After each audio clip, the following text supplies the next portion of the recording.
Coming up on Hashtag That, we're talking the Harry Potter reunion, a trip to Sundance, and a brand new segment. All that and more from Hamden to Hollywood. We are your source for Quinnipiac's entertainment news.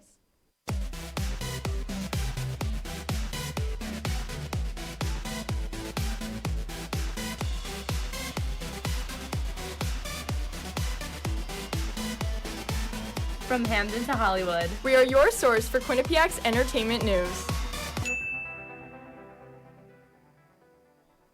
Welcome to the first Hashtag That and the first Q30 show of 2022. I'm Abby Blackmore. And I'm Karina Kamey. We're so excited to be here, and we have a lot to catch up on from over the break, so let's dive right in. Rock and Roll Hall of Fame musician Neil Young asked Spotify to remove his catalog of music after the service has continued to post podcast episodes from commentator Joe Rogan promoting misinformation about the COVID-19 vaccine. Spotify has removed over 20,000 podcast episodes regarding COVID, but hasn't touched Rogan's controversial podcast, The Joe Rogan Experience, which Spotify pays $100 million for exclusive rights. In a statement posted to his website, Young said that the removal of his music isn't to censor free speech. Quote, "Private companies have the right to choose what they profit from, just as I can choose not to have my music support a platform that disseminates harmful information," end quote. Hashtag cancel Spotify and hashtag delete Spotify have been trending for the past couple of days on Twitter, and the platform has lost many of their subscribers. Spotify has said that they will add a content advisory for any podcast episodes that discuss COVID-19, and Rogan has responded saying he will try harder to balance out his content. But we'll have to wait and see if the streaming platform will implement any other protocols. The iHeartRadio Music nominations were announced January 27th. Justin Bieber leads the pack with 9 nominations, with 2 being for Song of the Year. He's followed closely by Olivia Rodrigo with 8 nominations. Competitors also for the Song of the Year also include Ed Sheeran, Adele, Silk Sonic, Ariana Grande, Lil Nas X, Dua Lipa, and Doja Cat. 2 new categories have been added to the lineup this year: Best Comeback Album and TikTok Songwriter of the Year. We'll have to wait and see how the fans vote for these categories. The awards will air live on Tuesday, March 22nd on Fox. HBO Max's critically acclaimed hit series Euphoria is back for a second season as of January 9th. New episodes are being released every Sunday night, and without spoilers, here's what we know so far. The show continues to follow the lives of high schoolers through their troubles with love, relationships, and drugs. 4 episodes in, we've seen much of the cast return, like Zendaya, Sydney Sweeney, and Angus Cloud, but we've had plenty new faces as well, like Minka Kelly and Dominic Fike, who self-described his character as a homie. Each new episode has caused discussion across social media platforms, and it seems like the buzz won't be dying down anytime soon. January 26th marks the day that indie artist Rex Orange County returned to music after a 2-year hiatus. His new single, Keep It Up, is generating excitement with fans for its empowering lyrics, synthetic drums, orchestral support, and smooth vocals. Along with the single, Rex Orange County announced his album Who Cares coming March 11th, and a full list of United States, United Kingdom, and Ireland tour dates. This past week, a few of our members took to Salt Lake City, Utah to attend the annual Sundance Film Festival. We already know that they had a great time, but let's check out just how much fun they had.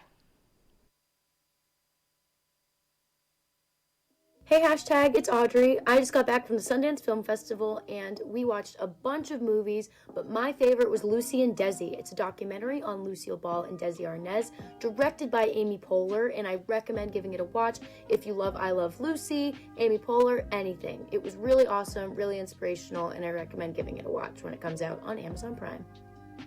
One of my favorite movies I watched at Sundance was called Duel. It has Aaron Paul in it. Quite the funny movie. It's about this dystopian future where people can have clones. That's all I'll say about it, but it has like this really awkward humor. If you ever seen The Lobster, kind of like that. Genuinely just a funny movie to watch with a lot of people. Hey hashtag, it's Isabella. My favorite Sundance movie was called Cha Cha Real Smooth, which was written, directed, and starred in by Cooper Raiff along with Dakota Johnson. It was just a story about finding yourself after college and kind of finding your way through other people. I absolutely fell in love with the characters in the story, and I thought it was so beautifully written and definitely something I had never seen before. So it was definitely my top favorite at Sundance, and I would recommend it to all you guys.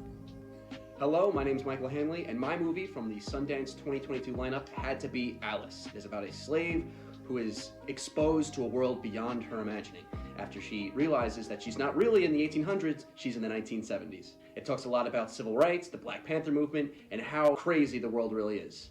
Hey guys, it's Krista, and my favorite movie from the Sundance Film Festival had to be Fresh. This movie, Mimi K's directorial debut, stars Sebastian Stan and Daisy Edgar Jones, and it's a thriller that talks about the dangers of modern dating. So be sure to check it out when it comes out on March 4th on Hulu. My favorite movie from the 2022 Sundance Film Festival was When You Finish Saving the World. This is Jesse Eisenberg's writer and directorial debut, starring Finn Wolfhard and Julianne Moore. I thought this movie was beautifully simple, beautifully shot, and really just a great character study of two unlikable characters, of them discovering their flaws, and just a wholesome message at the end. What's not to love?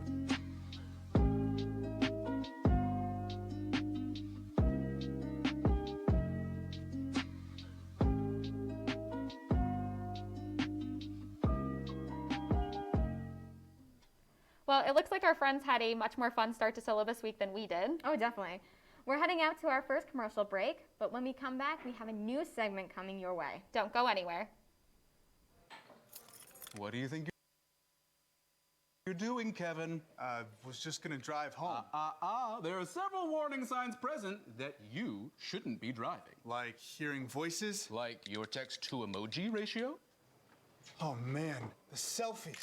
Selfies, nailed it. We all have warning signs that let us know that we're probably not okay to drive. Mine is pretending to be your subconscious. Craig, come on man, let's split a ride home.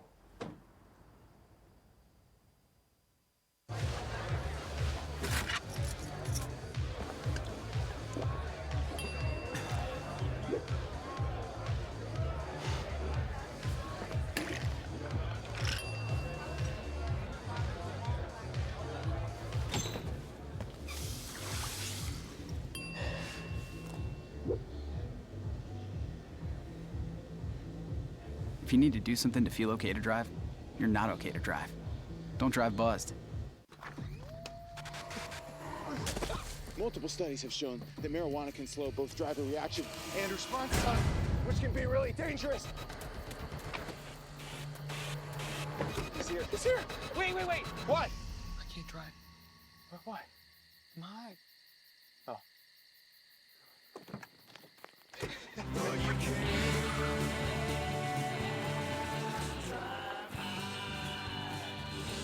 Thanks for sticking with us. Here at Hashtag, we have some really big Harry Potter fans. Our fans and just about everyone else was thrilled to see the reunion special that came out January 1st on HBO Max. Let's see if it lived up to Audrey and Krista's high expectations. Hey Hashtag, it's Krista and Audrey, and today we're going to be talking about the 20th anniversary Harry Potter reunion that aired on HBO Max on January 1st, 2022. So Audrey, I would like to know, what was your favorite highlight from the reunion? A highlight of mine is definitely the fact that all of the directors of all the films came back. I really liked hearing from Chris Columbus, who's the director of the first two. It was really interesting hearing him talk about kind of the casting process and needing to direct a bunch of like 8 and 9-year-olds. Like, it was just insane. Like the grasp that he had to have on those kids to make a movie as phenomenal as Harry Potter. What was your favorite thing? I mean, come on, it had to be the reunion of the trio. Rupert, Emma, and Daniel, you know. The fact that they were so young when they started this and now they're in their 30s, like, it's just crazy to me how much time has passed, but it feels like no time has passed at all, especially when you are watching the movies. I also love when they brought up Tom Felton and Emma and their little, Emma's little crush. It was so cute. She'd be like, I would like look at the cast list and he was number 7 and I would make sure that he was there that day, and if that he was, then it was the best day on set. Kind of wholesome. It was adorable. so wholesome. Alright, so we definitely have our highlights, but there are definitely parts that both me and Audrey sobbed at. So what part made you sob? Because I know I was sobbing. When they were, just in general, everybody was talking about the magic of Harry Potter and how it lives on. Hearing that from them and just knowing how much Harry Potter has impacted my life and who I am as a person, it was just like really like, I was like, wow, like these people are awesome.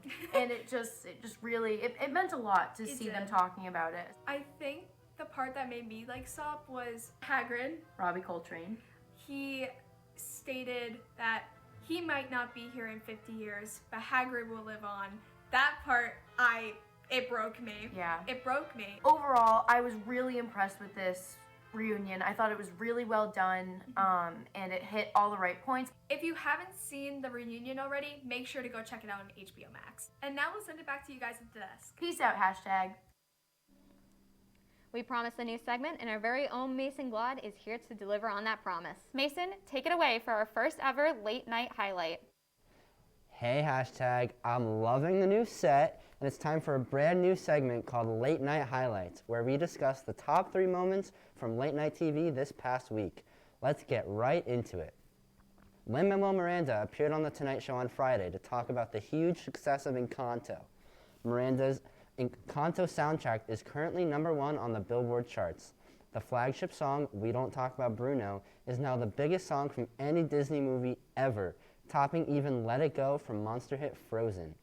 Miranda discussed the unexpected success of the song with Fallon, saying, quote, "Group numbers never get the same kind of love that ballads get or the comedy songs get. But I did know it was catchy because when I first started writing it, I would catch my kids singing it." End quote. Miranda and Fallon went on to play an entertaining game called 1 Second Disney Songs. Miranda's appearance on the show was definitely part of his Best Original Song Oscar campaign for Dos Oreguitas, a different song from Encanto. The Late Show with Stephen Colbert produced a commercial for a fake COVID test called Occupal Max this past week. The commercial was played on the show after Colbert discussed the at-home COVID test craze and the government's plan to send 4 COVID tests to every household. According to the commercial, Occupal Max is designed to, quote, "keep you distracted until an actual test becomes available." Steps to take this test include washing your hands, doing a nasal swab, swabbing both ears, assembling a 1,200-piece model of the Titanic, taking a 28-hour nap, and passing the LSAT exams. After all steps are taken, you don't even get a result. The commercial ends with the narrator saying, quote, "and if you're wondering if you have Omicron, yeah, you do," end quote. The Late Late Show with James Corden hosted a dazzling musical theater performance this past Wednesday. The cast from the popular West End show Everyone's Talking About Jamie made their North American debut on the show, performing a medley of 3 songs from the soundtrack called While in My Head, And You Don't Even Know, and Out of Darkness. The musical is based upon the true story of 16-year-old British schoolboy Jamie Campbell, who navigates school, prejudice, and bullying to become a drag queen. The cast will be performing the show at the Manson Theater in Los Angeles through February 20th, and the movie version of the musical is streaming now on Amazon Prime Video. That's all I have for this week. Back to you guys at the desk. Thanks, Mason. We already talked a little bit about He Who Shall Not Be Named, but there's another character that we shouldn't be talking about. Disney's new animated film Encanto has been taking the world by storm with a powerful message and incredible music. And if you were too busy crying or singing along when you watched it the first time to look out for all of its Easter eggs, have no fear. Alex and Lane have the full rundown. Hi hashtag, it's Lane. Hi, it's Alex. And today we were counting down our top 3 Easter eggs from Encanto. Let's get right into it.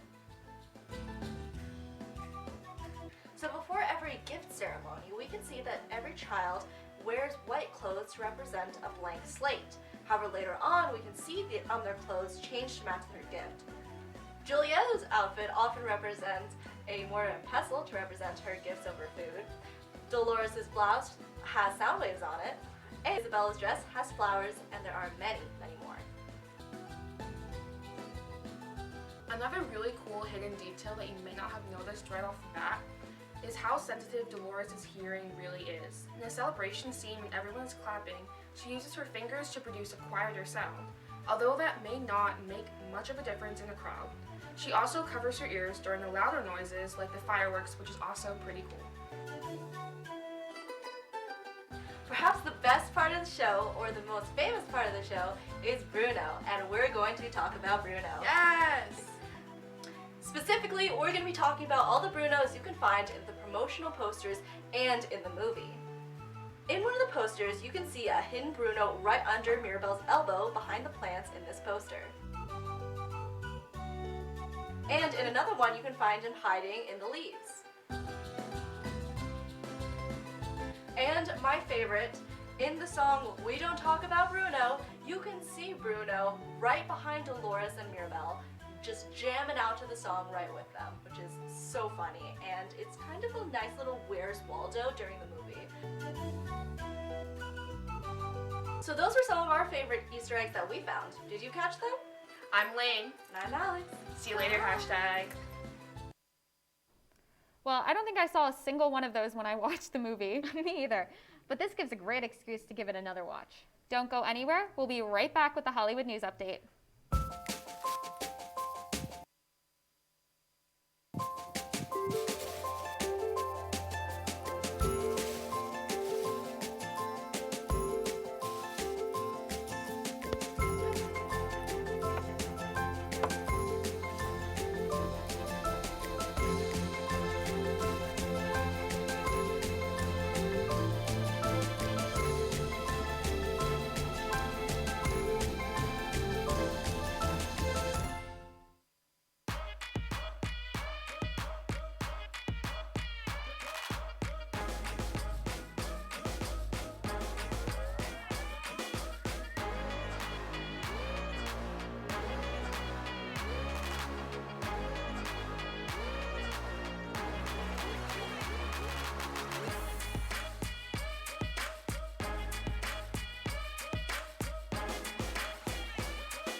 When we adopt a shelter pet, we discover they're a unique mix of all kinds of things. Come on, Jules, spot me on this last one. There it is.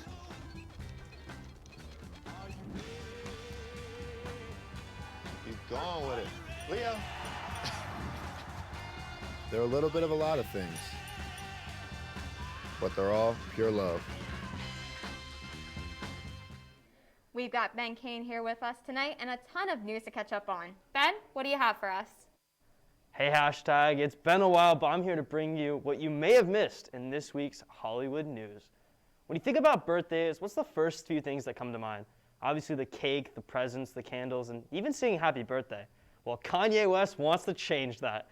And after a recent interview with Rolling Stone, his collaborator, Digital Nas, revealed that he wants his new album, Donda 2, to be the next happy birthday song.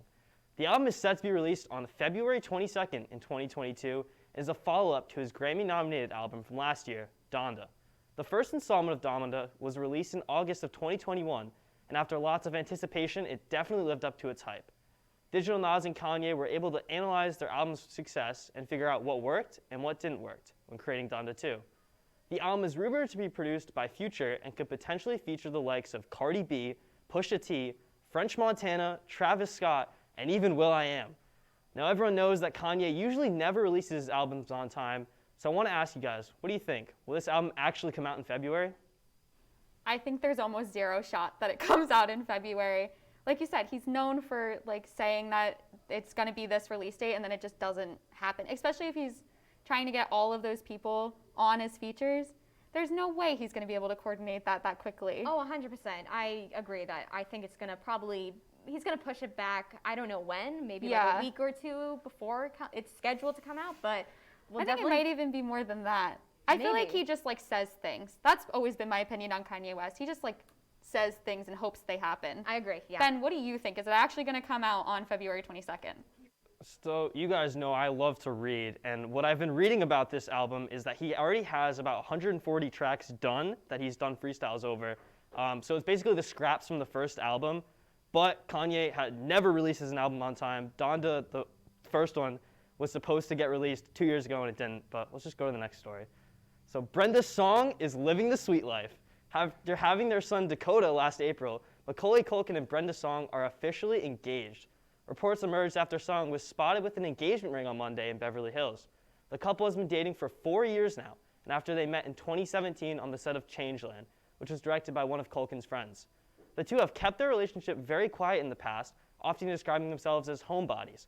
Really seems like they enjoy being just home alone, but at the same time, it must stink to be stuck in the suburbs that much. So what do you guys think? Is the couple a good match? I love it. I also love it. They seem so happy together. Every single time I see pictures of them, they look thrilled to be together. It's just such a weird pairing. We were talking about how we feel like they're from different generations of Disney. Yeah. So it's just super strange. It's different. He comes from the movie Home Alone background, and then she comes from the Sweet Life. But they have that childhood actor experience, which I bet helps when bonding and wanting to get to know each other. They have that shared experience, which helps. They also have the cutest baby ever. If you've never looked at that child, it's the cutest child of all time. Adorable. Ben, what do you think about their relationship? I think it's really wholesome, and I like it. But we're going to go to the last story. So squashing the beef, more like squashing the lemons. And we can't forget about the limes. Logan Paul and KSI have taken this metaphor to the extreme, as the once mortal enemies have teamed up to create an energy drink. The two business moguls' beef began on YouTube and built all the way up to them fighting each other in sold-out arenas. Since then, they have become friends and are now the creators of Prime Hydration. The drink comes in different flavors such as blue raspberry, tropical punch, lemon lime, grape, and orange. It is in stores worldwide and is definitely making waves in the beverage industry.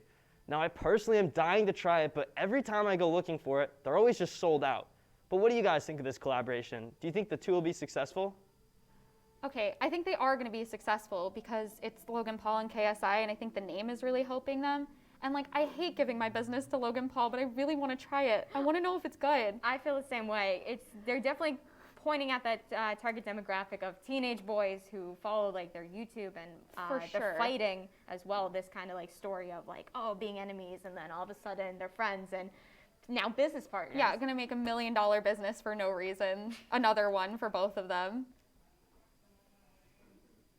Completely agree with you guys. KSI is one of the biggest names in England right now, and his group, The Sidemen, have created a ton of businesses, as well as Logan Paul's podcast, that will really hype this business up. But that's all I have for you this week. Back to you guys on the desk.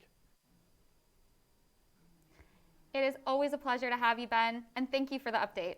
We'll be right back after the break to talk about festival lineups and more.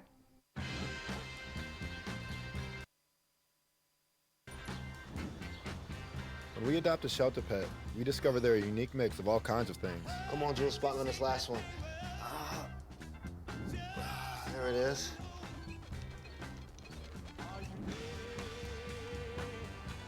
Keep going with it. Leo. They're a little bit of a lot of things, but they're all pure love. I know what you're thinking. I need a job. I need a new career. Well, I've been there. I've been there. I've been there. I wasn't happy with what I was doing. After high school, I didn't have a plan. I just wanted to start working. I got laid off twice, but you gotta keep going. You just need the right skills. Find an apprenticeship. I found a 2-year IT program. I found a medical course online. I'm now a consultant in the tech space. You have more options than you think. You can do this. You will find something. You will find something new.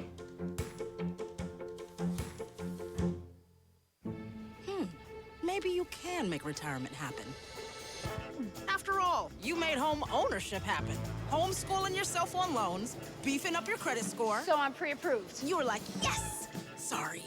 Color coding listings, ticking boxes, and flushing every toilet in a 20-mile radius. Home sweet home. You aced House Hunter. Now get the tips you need to get on track at aceyourretirement.org. Welcome back, and welcome back to music festivals. The lineups for Coachella and the Governor's Ball have officially been announced. Let's see if we're going to have to start saving our money. Hey hashtag, it's Manny. I am so excited to be back this semester, and this week I have a complete Coachella performance breakdown for everybody, so let's get right into it. Coachella is arguably the biggest music festival in the country, and after 2 years of cancellations due to COVID-19, it is finally back this year from April 15th to the 24th, and the lineup this year is just amazing, outstanding. So let's get into the headliners. The Friday night headliner is none other than the Harry Styles, which I am super pumped about. He's fresh off his American leg of Love on Tour, and it has also been rumored that he might be releasing some new music soon. So I think Coachella would be the perfect stage to drop some music on. He's never done Coachella or any kind of big music fest like this before, but I'm pretty confident that he's gonna rock it still. The Saturday headliner is none other than the Billie Eilish, which I am super pumped about. She just dropped her Happier Than Ever album, and I'm so excited to hear that in a festival setting, just because I think it's so different than the rest of the music that she's ever released. She headlined Coachella in 2019 with her When We All Fall Asleep, Where Do We Go album, and I feel like that was just made to be played at festivals, so I have no doubt that she'll absolutely just knock it out of the park. And finally, the Sunday headliner is none other than the Kanye West, rebranded as Ye. He has performed at Coachella several times before, so this is nothing new for him, but with his unpredictability lately and the hot water that he's kind of been in Hollywood, I'm interested to see quite literally what happens when he gets on stage. Is he gonna discuss the drama going on with Kim Kardashian? Is he gonna drop Donda 2, which he's allegedly doing in February? Who's to say? But I have no doubt that it's gonna be an absolutely spectacular performance and something that we will be talking about for much longer than the weekend of Coachella. And that is all I have time for this week. Thank you guys so much for watching. Be sure to check out the rest of our Coachella content that will be coming soon. And back to Karina and Abby at the desk. Maybe some of the celebrities that are performing will be in our game. That would make it much easier on us. Well, for our game today, we're going to have a cropped-in picture of a celebrity's face, maybe an eye or a cheek, and it'll be up to us to guess who the person is. Abby, are you ready for the first person? I'm scared. I'm a little scared too, but that's okay. Okay. Let us have it. What is it? Oh. An eyebrow. All right, that is an eyebrow. It's a woman's eyebrow. Yes, absolutely. I can see like the I see eyelashes eyelashes. and the mascara. This is gonna sound really bad, but the spider lashes that are happening makes. Oh, never mind. My guess was about to be wrong. It's I don't know her name. I think it's the girl who plays Maddie on Euphoria. Oh, but I don't know her I name. saw an interview with her just like this morning. That's my guess. That was my official guess. Maddie from Euphoria.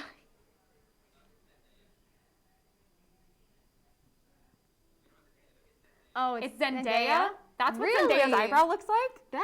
That's interesting. His eyebrow? I guess I've never thought about her eyebrows that hard. Okay. All right. All right. Second picture. We're 0 for 1 right now. All right. Next one. Ooh. Okay. I think this is definitely a woman. Is it? What's her name that plays Betty? Oh no. Lily Reinhart? Yes. I got it right? Oh, yes, that's so exciting. I forgot her name for a second. There you go. You got one. All right. Next Third one. picture. Tom Holland. Me. Oh, yeah, I knew that one. Oh, my God. I don't think I would have gotten that, but you I don't know why I got it's the frog mouth, I'm telling you. It really helped. Ooh. A beard. A bearded face. A bearded chin. I immediately saw the coat and I thought Doctor Strange, so like, Benedict Cumberbatch doesn't have facial hair. Yeah. Is it Robert Downey Jr.? Really? And I got it right. Okay. Apparently I only know Marvel people, which is great. Not complaining though. You got 2 of them. That's great. Oh, we have another eye. A woman's eye. Woman's eye. Oh. With sparkles. Brown eyes. Who has brown eyes? Everybody. I don't know. What's brown eyes? Our hint that we got was she's from Riverdale. Which means I haven't seen Riverdale in years, so I don't know. I don't have a guess. Who is it? Camila Mendes. Oh, I don't think I ever would have gotten that. I know. That does not Pretty eyes look though. Like her. Yeah. All right. That is all the time we have for our game today, so it's time for a celeb celebration. Today we're celebrating NSYNC singer, Friends with Benefits actor, and overall hilarious celeb Justin Timberlake. He turns 41 years old today. It is also Tyler Cameron's birthday today. The Bachelor star turns 29. From all of us to you, we hope it was great. That's all we have time for today. Make sure you follow us at Q30 Entertain on Twitter and at Q30 Television on Instagram. And you can even find more content on our app or on our website at q30tv.com. For all of my friends on the floor and in the control room, I'm Karina Kamey. And I'm Abby Blackmore. We'll see you next week. Same time, same place.